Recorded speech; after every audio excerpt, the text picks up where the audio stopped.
Hi, I'm James George, Visitor Service Administrator at the Babe Ruth Birthplace Museum, where I work the front desk, coming at you with another edition of How About That? When you think of trades in sports, you think of players, picks, and prospects. But what if I told you that two owners actually swap teams? Which makes it 2nd and 10 for Baltimore from their own 38. That's right. In 1971, the Baltimore Colts and the Los Angeles Rams actually swapped teams. Carroll Rosenblum, the owner of the Baltimore Colts, had been wanting to leave Charm City for some time. The relationship between Rosenblum and the city of Baltimore had deteriorated in years past, so he was looking for a fresh start elsewhere, preferably in Los Angeles.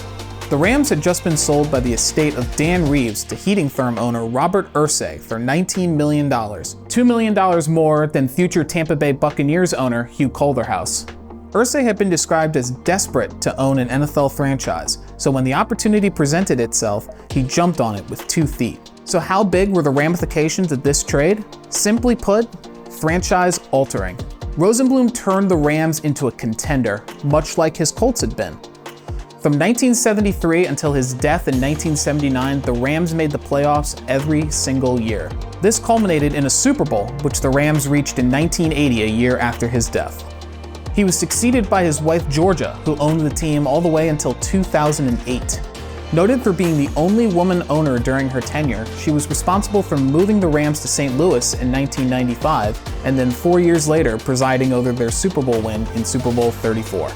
The Colts, on the other hand, went from the top of the league to the bottom.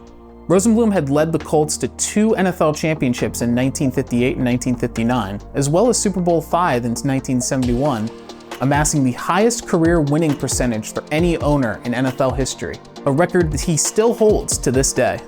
However, after Irsay took over from 1972 to 1983, he only amassed a winning percentage of just under 40%.